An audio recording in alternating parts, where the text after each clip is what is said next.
Boa noite. Agradecemos a Deus por mais uma semana de muita alegria, especialmente por ter sido de muito aprendizado para nós. Evangelho segundo o Espiritismo, capítulo 13, item 1, fazer o bem sem ostentação.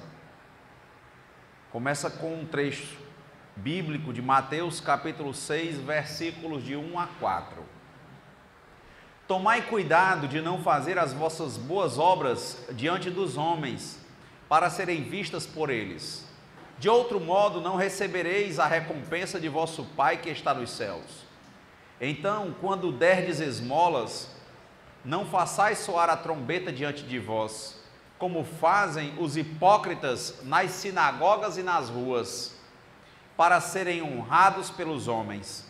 Eu vos digo em verdade que receberam sua recompensa.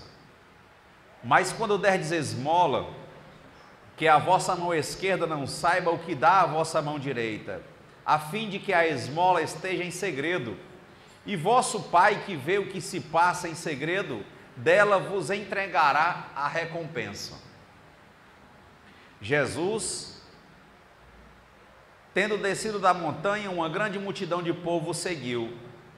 E, ao mesmo tempo, um leproso veio a ele e o adorou, dizendo-lhe: Senhor, se quiserdes, podereis me curar. Jesus, estendendo a mão, tocou-o e lhe disse: Eu o quero, estás curado. E no mesmo instante a lepra foi curada. Então Jesus lhe disse: Guardai-vos de falar disto a alguém, mas ide vos mostrar aos sacerdotes. E oferecei o dom prescrito por Moisés, a fim de que isso lhe sirva de testemunho. Mateus, capítulo 8, versículos de 1 a 4. Comentário dos Espíritos. Fazer o bem sem ostentação é um grande mérito. Ocultar a mão que dá é ainda mais meritório. É o sinal incontestável de uma grande superioridade moral, porque para ver as coisas de mais alto que o vulgo, é preciso fazer abstração da vida presente e se identificar com a vida futura.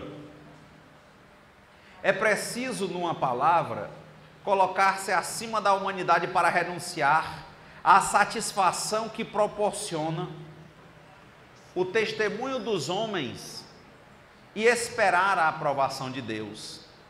Aquele que estima a aprovação dos homens mais do que a de Deus, prova que tem mais fé nos homens do que em Deus, e que a vida presente é mais para ele do que a vida futura, ou mesmo que não crê na vida futura.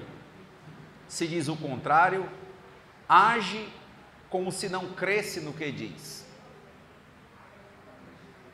Quantos há que não prestam um serviço senão com a esperança de que o beneficiário irá gritar o benefício sobre os telhados, que na claridade darão uma grande soma e na sombra não dariam uma moeda?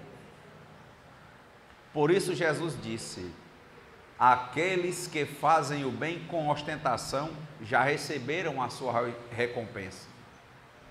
Com efeito, aquele que procura a sua glorificação na terra pelo bem que fez, já pagou a si mesmo. Deus não lhe deve mais nada, não lhe resta a receber senão a punição do seu orgulho. Como nós dissemos, é Evangelho segundo o Espiritismo, capítulo 13, que a vossa mão esquerda não saiba o que dá a vossa mão direita, fazer o bem sem ostentação. Vejam que os dois trechos comentados, eles começam no item 3 a terem o respectivo comentário. Fazer o bem sem ostentação é um grande mérito. Ocultar a mão que dá é ainda mais meritório. É o sinal incontestável de uma grande superioridade moral. É interessante refletirmos no que foi perguntado durante o comentário do livro dos Espíritos hoje, sobre se as religiões reconhecem. E a gente estava exatamente levantando uma questão que a própria noção de religião, ela está desvirtuada. Por quê? Porque religião é uma ligação, religar-se, religião, vem disso. É nós estabelecermos uma relação junto ao Criador, ou junto à verdade. É tão interessante quando você vê os tradutores orientais, que eles explicam, os tradutores, que tentam evitar a palavra Deus, porque eu já vi religiões, inclusive, que tem gente que não pronuncia a palavra Deus, porque diz que ela é tão poderosa, tão preciosa, que nem pode ser pronunciada, nem pode ser escrita. A própria noção em que algumas religiões aderem a voltar o nome de Yahvé, Yahvé, outros já dizerem exatamente que não poderia. Então, é impressionante como nós temos uma tendência a vermos tudo e nos perdermos no labirinto da dúvida, no labirinto dos detalhes, no labirinto dos detalhes que são preconceitos que nós temos de um passado em que logicamente nós éramos mais inexperientes do que no presente. A gente fica sabendo que a cada dia a gente avança um pouco mais, mas só quer usar as experiências de quando a gente sabia um pouco menos. Ou quem é que no passado era mais inteligente do que no presente? E por que a gente só faz parâmetro para pensar e tomar decisão com base no que nós experienciamos no passado? Parece lógico, mas é ilógico.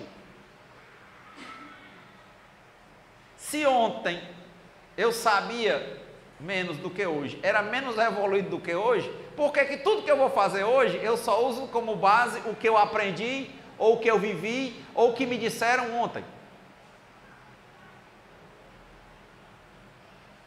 Então a noção de religião, quando você começa a complicar, ritualizar demais, o Kardec falava do espírito de sistema.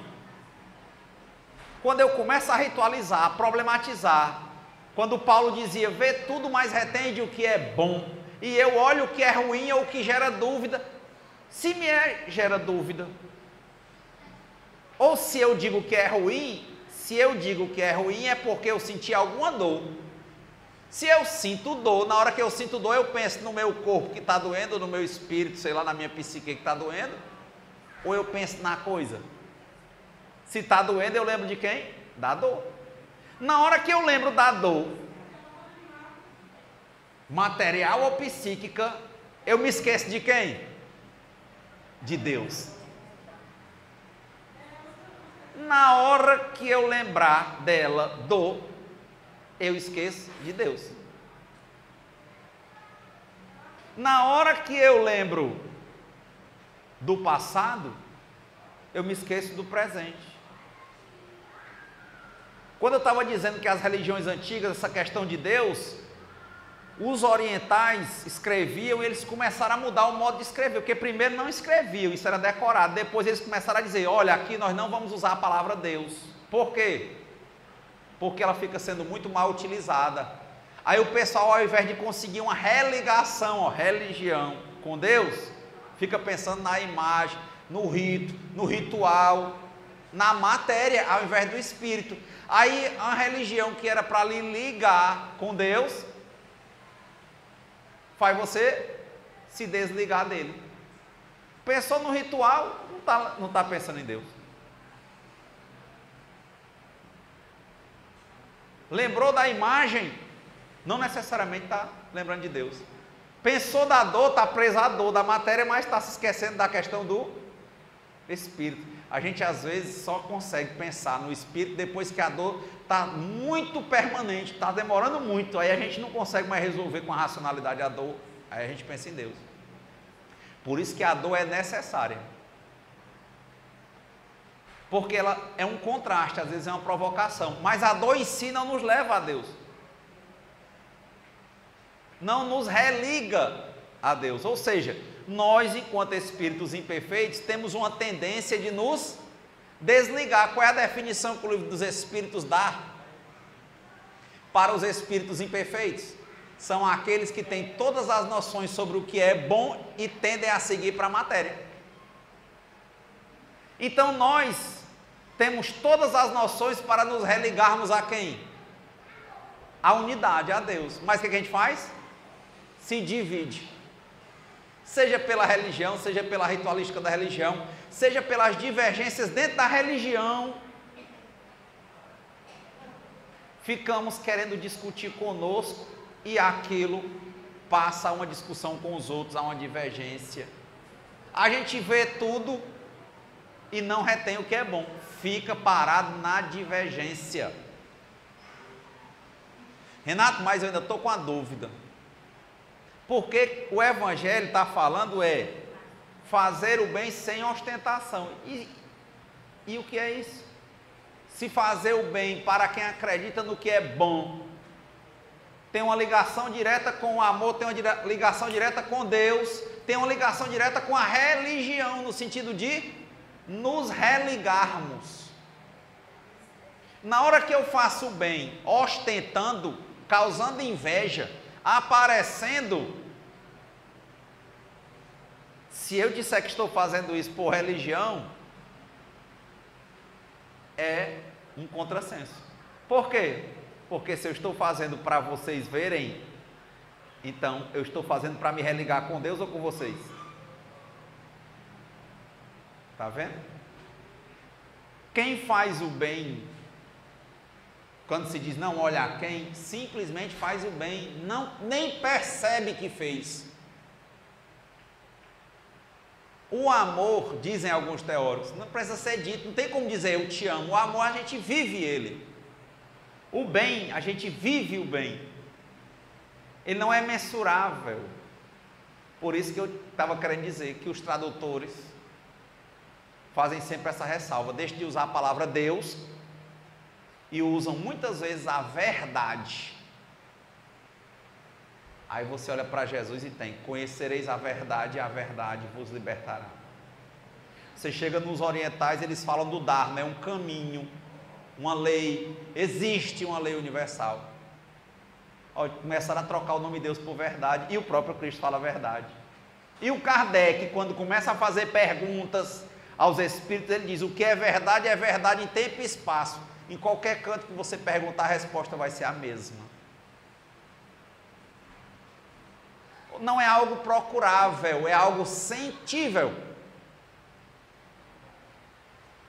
Mas a partir do momento que a gente começa a materializar uma coisa que é espiritual, a gente deixa de viver o espírito e passa a viver a matéria. A gente deixa de ser religioso. Alguns orientais, eu estava lembrando mais contemporâneos, como Krishnamurti, o próprio Sirihan, o Bhagawan Rajneesh, mais conhecido como Osho, ele dizendo: é possível ter religião sem ter religiosidade? Ele disse com toda certeza. Aliás, é possível ter religiosidade sem ter religião? Ele disse com toda certeza. A religião lhe afasta da religiosidade. Por quê? Porque você pensa e se divide. Ele disse: nós somos todos irmãos, eu tenho que buscar tudo que tem a ver com convergência, não com divergência. Interessantíssimo. Então, na hora que eu estou fazendo o bem com ostentação, se eu estou pensando em fazer a nível de religião, eu não estou sendo religioso. Por quê? Porque ao invés de me religar com Deus, eu estou me distanciando e me aproximando de quem? Do bem, do que é e das pessoas para as quais eu estou fazendo, porque eu estou fazendo para elas. Uma passagem que eu achei muito interessante, duas historinhas indianas. Tinha uma vez lá tem milhares de deuses, né? Milhares. Aí disse que o rapaz estava sentado com os pés em cima de uma estátua de um deus. Aí o outro disse: ei, rapaz, tira o pé da... Está em cima do Deus, tira o pé de cima de Deus. Aí ele ficou com raiva, disse: como é que você não está vendo eu dizendo que você tira os pés de cima de Deus? Ele disse: eu não estou sendo desobediente, eu estou com uma dúvida. Disse: qual é a dúvida? Como é que eu não boto os pés no que é de Deus? Deus está em todo lugar. Ele não está sendo panteísta, ele está apenas dizendo que tudo tem a ver com Deus, com a verdade. Porque a encarnação inteira é feita para que nós aprendamos. Em uma reflexão que programa uma vinda para que nós amadureçamos a nível espiritual. Outro caso, que eu fico sempre me perguntando nesse primeiro, é realmente, o que é que não é Deus? Se eu estou ligado com Deus, se eu tenho religiosidade dentro de mim, essa constante energia, essa linha vermelha entre eu e Deus. E o que é que me distancia de Deus? Quando eu boto as minhas imagens, as minhas lembranças, os meus preconceitos, a minha codependência de querer colocar você para querer gostar de mim, do que eu falo, como diria Cícero, o grande falante, o palestrante, não é aquele que faz com que as pessoas saiam pensando nele, mas com que as pessoas saiam pensando nelas. Isso não é bom para você não, é bom para mim, eu é que tenho que desenvolver, sem nem pensar se é vaidade, humildade, não, simplesmente entender que estamos aqui para amadurecer, e que dizer que não estamos aqui fazendo um trabalho para você, ou para Deus, não quer dizer egoísmo, mas quer dizer que a gente precisa sempre ter essa ligação para com o Criador, e como Ele faz o melhor, Ele só quer o melhor, é sentir, é ser, o amor é, e amar, diriam os religiosos, verbo intransitivo, não precisa de complemento. Para os materialistas, amar verbo transitivo, quem ama, ama alguém, o quê? Ou alguma coisa. Não, quem ama, ama, olha a diferença, até gramatical. E as pessoas às vezes não entendem também, que é o segundo conto, quando eu digo que amar, e eu acredito nisso, que humildade é, que Deus é, mas na hora que eu boto as minhas imagens, eu me distancio dele. E eu lembrei de outro conto indiano, em que havia um mestre e 3 discípulos. E os 3 mais aplicados discípulos, o mestre disse: olha, se vocês continuarem nesse ritmo, eu vou levá-los para conhecerem um sábio. E eles continuaram. Quando foi no fim do ano, ele pegou os 3 e foram caminhando lá para essa outra terra, que era uma terra um pouco distante, em cima do monte, para conhecer esse sábio. Quando foi no caminho, era um dia de feira, até já acontece a história aqui, era um dia de feira. E aí a gente carregando porco, carregando boi, puxando cabra, carregando galinha, doce, coisas para vender na feira. Imagina aí algo 3.000 anos antes de Cristo. E no caminho, vinha um porco que estava com a pata ferida, andando com dificuldade. E o dono apressado, porque a feira tem que chegar cedo, ele pegou o chiqueirador, que a gente chama o chicote, e começou a bater no porco. Porque ele puxava o porco muito pesado, vocês sabem, o porco não é muito de correr. E aí ele batia no porco. Um senhor idoso, isso anda naquela ruma de gente, aquele cortejo de gente indo lá para onde ia ter a feira. Um senhor bem idoso, olhou para o homem, não julgou nem condenou, olhou e disse: eu posso carregar o porco? Aí o homem: não, não estou julgando nem condenando, eu posso carregar esse porco? Você não quer nem chegar lá? E os 3 discípulos com o mestre ficaram pensando, né? Por que esse homem foi carregar esse porco? E tinham já questionado por que o homem estava batendo no porco. Outros achavam que era certo, outros achavam que era errado, enfim. Quando chega lá na frente, o senhorzinho carregou o porco o caminho inteiro, chegou lá na feira. Chegou na feira, entregou o porco e saiu.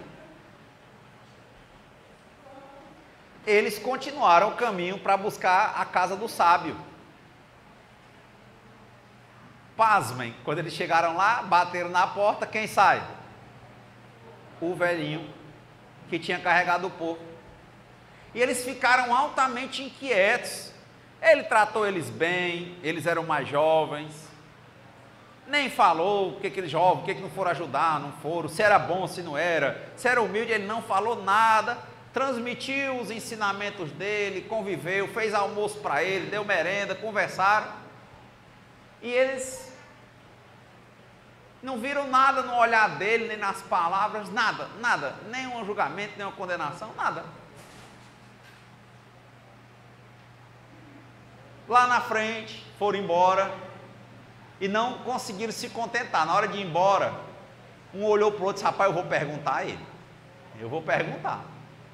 Porque eu não vou perder a oportunidade de estar com um sábio, ter uma situação dessa em que cada um de nós julga de um jeito diferente e sair daqui, ele não tocar num assunto, a gente não falar. A gente é desse jeito, a gente não quer saber. Olha a qual dependência a gente quer, porque quer saber a opinião dos outros. E a gente está falando que é fazer o bem sem ostentação. Fazer, pronto, naturalmente. É isso, Deus é para ser naturalmente. A religiosidade é para ser constante. O bem é para ser constante. Mas a gente cria um monte de espaço, e dúvida, e julgamento, e condenação, e nós, tudo é nós, somos nós. Isso é o egocentrismo, o egoísmo no meio das coisas. Aí é que tem medo, tem dúvida. Aí o jovem disse para os outros: rapaz, eu vou perguntar, vou ou não vou? Aí, não, pois pergunta o mestre, se o mestre, o que ele acha de perguntar. Aí eles falaram com o mestre: mestre, a gente vai embora, eu posso perguntar? Se você quiser perguntar. Porque o mestre entendia também de uma forma. Cada um tinha seu julgamento. Começaram a julgar. E na maior parte dos julgamentos deles era assim: ele estava fazendo isso para dar uma lição nas pessoas, em nós inclusive. Aí eles olharam para o sábio e disse: Senhor, eu tenho uma pergunta para lhe fazer. Você pode dizer. É porque hoje à tarde, aliás, pela manhã, nós vínhamos caminhando aqui, tinha o cortejo indo para a feira, e nós percebemos que tinha um caso lá, um senhor batendo num porco que estava com a pata doente, e teve um senhor que pediu para carregar o porco. E a gente está vendo que é o senhor, a gente não lhe conhecia, e a gente queria saber por que é, porque nós já debatemos muito por que o senhor fez isso, o que o senhor queria ensinar, né, como sabe. O que o senhor queria ensinar para nós, ou para as pessoas com aquela atitude? Era o bem?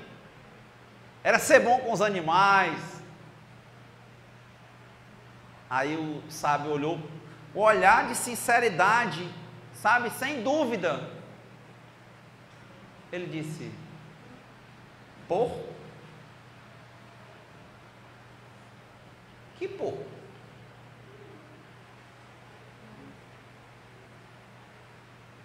Começaram a lembrar, ele não lembra. Aí eles foram embora, mais inquietos ainda, achando que ele novamente queria dar uma nova lição, ou que ele estava ficando doido. E o mestre, calado, vendo eles discutindo, o mestre foi pensando. Lá na frente o mestre disse para eles: eu tenho uma coisa a dizer. Eu e nós acho que estávamos todos errados. Estamos errados. De fato, ele não lembra. Ele diz, por quê? Porque por isso é que ele é um sábio e eu apenas sou um mestre. Ele diz, por quê? Porque para ele fazer o bem é algo tão natural que ele não lembra. Aí ele pergunta para os discípulos, vocês lembram qual foi a hora do dia que vocês interromperam a respiração de vocês? Não, porque a gente nem lembra que está respirando. Ele diz, pois é, isso faz um sábio. Ele ama com naturalidade. E é isso que faz dele algo, ou alguém muito próximo, religado e óbvio, junto com a verdade. Quando eu escutei esse conto e essa reflexão, eu tive vontade de chorar. Porque quantas vezes a gente fica falando do bem, do amor, diz que ainda estamos distantes. Mas eu não choro porque eu acredito que sou um espírito imperfeito e que foi mais uma lição. Que enquanto eu perceber amor, é porque ainda tem o oposto dele dentro de mim. Enquanto eu perceber caridade, é porque ainda tem o oposto dela dentro de mim. Eu ainda não cheguei à verdade, à unidade. Por isso eu preciso de ter muita religiosidade dentro de mim, muitos valores, até o momento em que eles não existam mais. Não sei se eu estou sendo claro. Até o momento em que eu seja um com o Criador. Faça o bem e ame com naturalidade, sem precisar chamar o que eu faço de caridade ou de amor.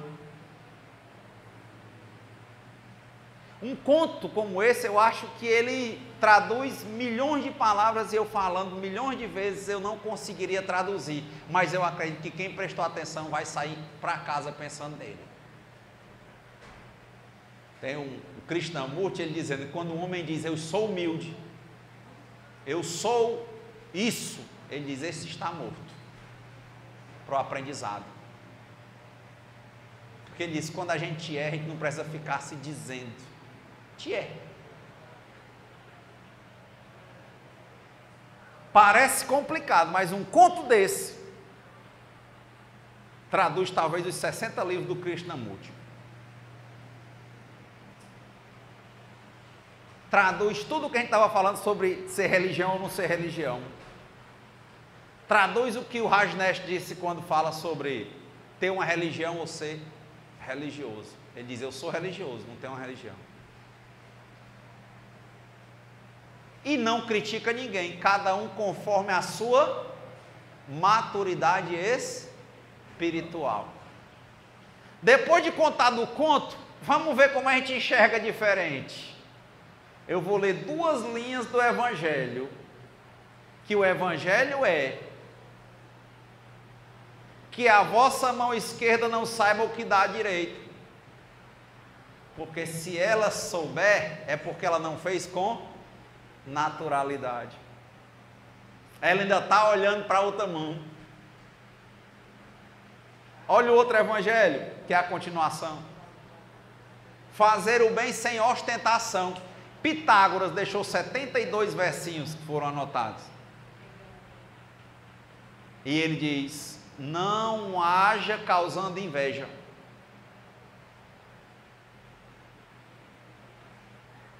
Reflitamos, se nós não andamos vivendo olhando para os outros, quem vive olhando para a matéria está se esquecendo de quem? Do Espírito. É muito forte esse verso de ouro de Pitágoras. Quando é que nós andamos sem causar inveja nos outros? E por que é que estamos às vezes tristes, se não é porque não conseguimos causar inveja nos outros? Por que que temos às vezes tanto medo de perder um emprego, se nós não ostentássemos o nosso emprego? Olha, eu tenho emprego, você não tem. Olha, eu ganho melhor, você não ganha. Olha, matéria. Então faz medo, porque vive querendo causar inveja nos outros. Ele nem é isso tudo que você acha. Tem gente que vive sem emprego muitos anos, mas você fica louco.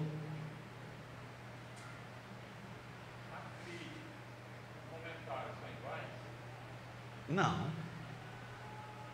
É a crítica e o comentário. Às vezes está falando de alguém.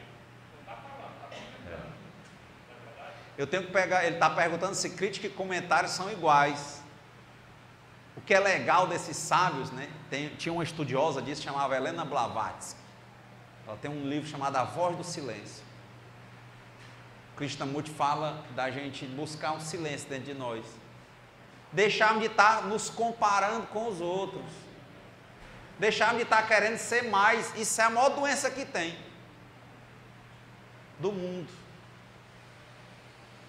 Então, a gente tem que sair com essa reflexão. A partir do momento que a gente comenta do outro, a gente está enxergando a matéria do outro. Quando nós temos toda uma responsabilidade a nível de espírito, de religação, de religiosidade.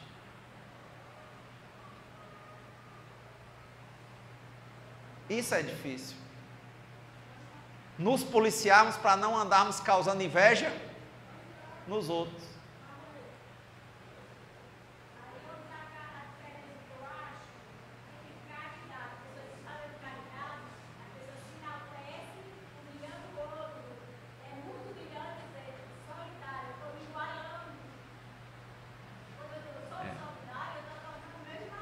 Talvez o mais importante um dia seja a gente descobrir como descobrir o sábio. Simplesmente fazer. Sem sequer pensar que está fazendo. Imagine como a gente ficaria leve. Fluindo, como a água do rio correndo. Quando a gente começa a se aproximar do rio e do mar, escuta o barulho. Com o tempo a gente se acostuma. Só ir. Um dia o Chico, perguntando coisas ao Emmanuel,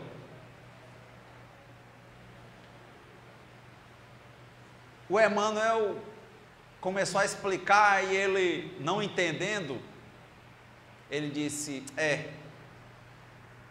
eu sou um verme mesmo.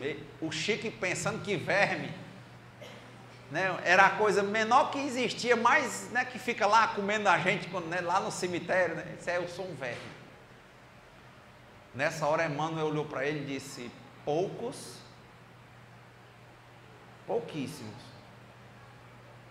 podem se dizer como verme, que nasce, se desenvolve e parte sem reclamar e fazendo o seu papel. Aí o Chico, eu sou um subverme.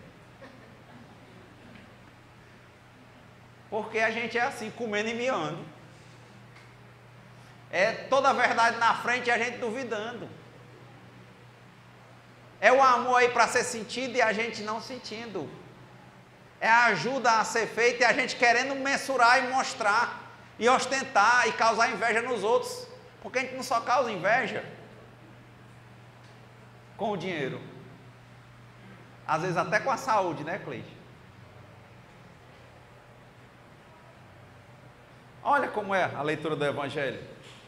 Na hora que você está fazendo, ostentando, você não está fazendo para Deus, você está fazendo para quem? Para quem está vendo. O Evangelho está te ensinando o caminho para chegar a Deus. A religiosidade, religar-se.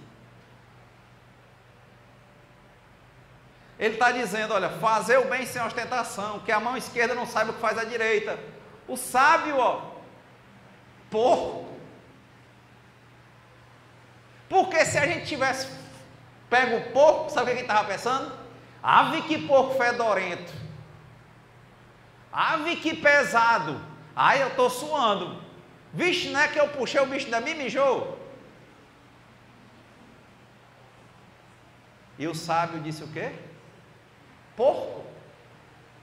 Eles passaram o caminho inteiro voltando até que o mestre falou. Eles não acreditavam que o sábio estivesse falando sério de dizer que não sabia. Não lembravam.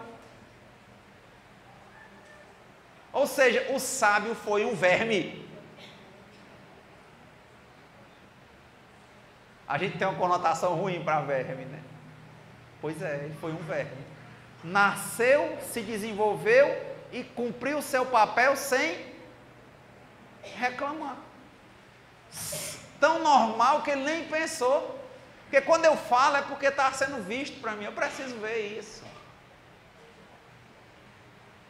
Toda vez que eu faço uma coisa que eu entendo que é boa, que eu fico me lembrando, provavelmente é porque eu estou muito distante desse sábio. E qual é o caminho da religiosidade? É me aproximar dele. Eu não gosto que você leva para os indianos, traga aí para Jesus. Bora, mesma coisa?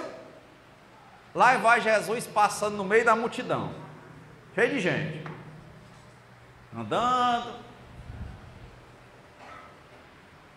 Alguém me tocou. Lembra dessa passagem? Quem me tocou? Foi você? Foi você? Foi você? Aos apóstolos, mestre. O senhor está passando no meio da multidão. Muita gente te tocou. Eu disse, não, me tocaram de modo diferente. Eu senti uma energia saindo de dentro de mim. Tem isso não no Evangelho? Aí uma mulher vai, se levanta e diz, Senhor, fui eu. Eu sangrava há 10 anos. E eu acreditei que se eu tocasse no Senhor, eu ficava boa. Aí ele diz, mulher, a tua fé te curou. Passasse o dia e a noite, essa mulher perguntando a Jesus, Senhor, o Senhor carregou um pouco de sangue meu, ó. O que ele ia dizer? Eu? Não era o Sassá no tempo, né? E eu? Eu? Carreguei seu sangue? Ela ia dizer, o senhor está brincando, né, mestre? Como é que o senhor faz uma cura desse tamanho de 10 anos e o senhor não? Sabe? Sei não. Me dá a diferença de Jesus para o sábio.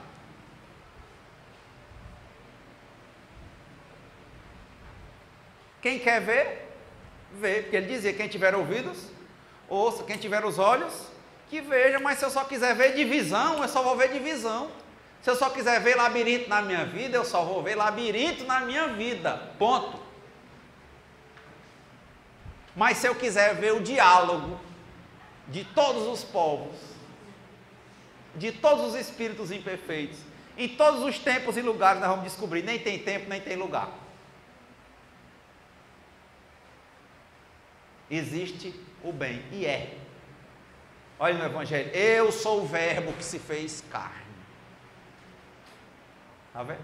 Sou, simplesmente sou. Então, toda vez que a gente percebe, um evangelho desse é de uma profundidade. Por quê? Porque ele nos dá um contraste imenso.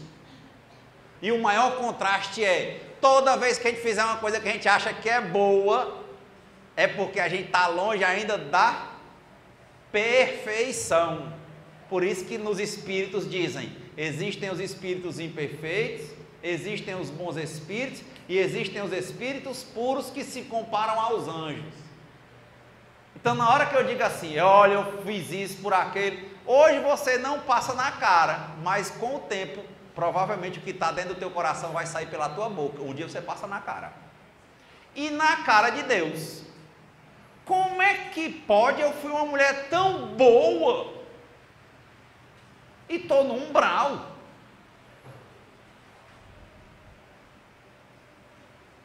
Então, já pensou uma medida profunda como essa do Evangelho? Quem é que não anda causando inveja aos outros? Com qualquer coisa a gente faz motivo de causar inveja aos outros. E é lógico que isso fica pesado para nós, porque vira uma coisa chamada memória.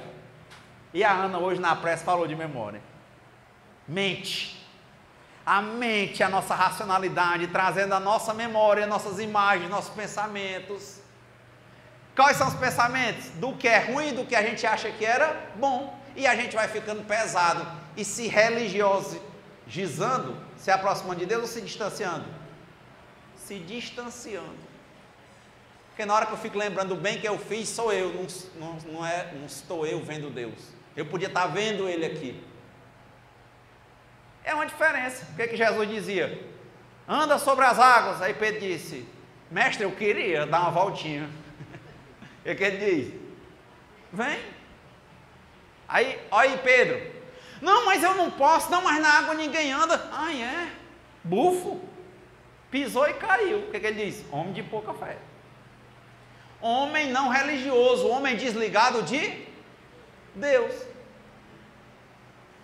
Porque se você viesse como eu não fico pensando, eu não me trago para as coisas. Eu não fico pensando, ai, a água, a memória. Ai, a água, não sei o que, afunda, né? Não, eu me levanto e ando.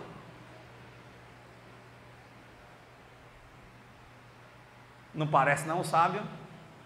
Aí diz: valha, mestre, a tempestade. Nós com medo de naufragar. E o Senhor vem, uma luz no meio da tempestade, acalma tudo, e o Senhor ainda vem andando sobre as águas. Vocês conhecem essa passagem do Evangelho? Se Jesus perguntou assim: valha, eu estou andando sobre as águas? Não. Ele só fez olhar e disse assim: quer vir? Vem. Porque ele era um homem religioso. Que é esse? Estava ligado e de novo, né? Religado com Deus. Não estava fazendo para se amostrar, para ostentar, nem na hora de acalmar a tempestade e andar sobre as águas, nem na hora de curar a mulher que sangrava há 10 anos. Era natural.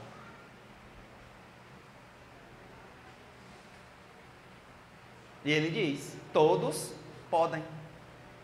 Biblicamente, nos Atos dos Apóstolos, depois que ele parte, ele diz: vocês podem fazer o que eu faço. E lá eles colocam Pentecostes, né? O fogo e tal, e eles começam a curar. Não é assim na Bíblia? Olha, 2 linhas do Evangelho. Se a gente consegue lembrar do sábio de Jesus curando, o sábio carregando o porco, o verme, e Jesus curando a mulher sem nem perceber e andando sobre as águas. Ó. 2 linhas. Ó. Fazer o bem sem ostentação é um grande mérito. Ocultar a mão que dá é ainda mais meritório. Porque não é porque quer, simplesmente nem percebe. É o sinal incontestável de uma grande superioridade moral. Pronto. Esse é o Evangelho. Fazer sem perceber. Se a gente faz e percebe, realmente estamos na posição de espírito inferior. Se a gente faz, percebe e ainda passa na cara dos outros, mais inferior ainda. E o que é que eu faço? Eu me desespero, que até agora eu me achava um homem bom, uma mulher boa. Não. Continue nesse caminho da religiosidade. O que é? Tentando naturalmente deixar que Deus entre, abra as portas. Creia. Eu creio em ti. Haja. Olhe para Deus e vá.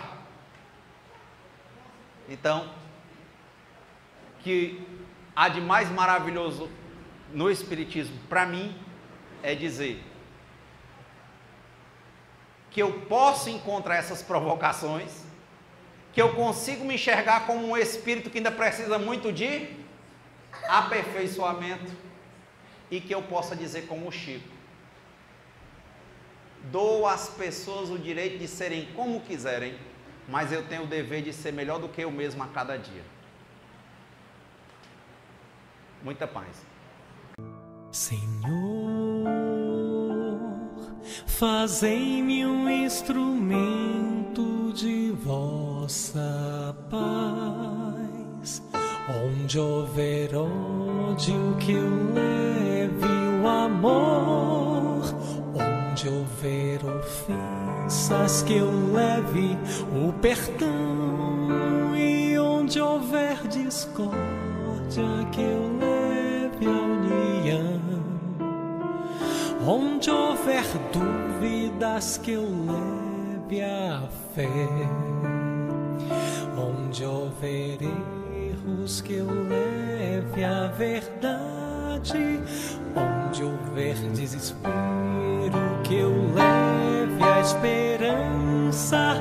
Onde houver tristeza, que eu leve alegria. E onde houver trevas, que eu leve a luz. Mestre, fazei que eu procure mais consolar que ser consolado, compreender que ser compreendido, amar que ser amado, pois é dando que se recebe, é perdoando que se é perdoado, e é morrendo que se vive para a vida eterna.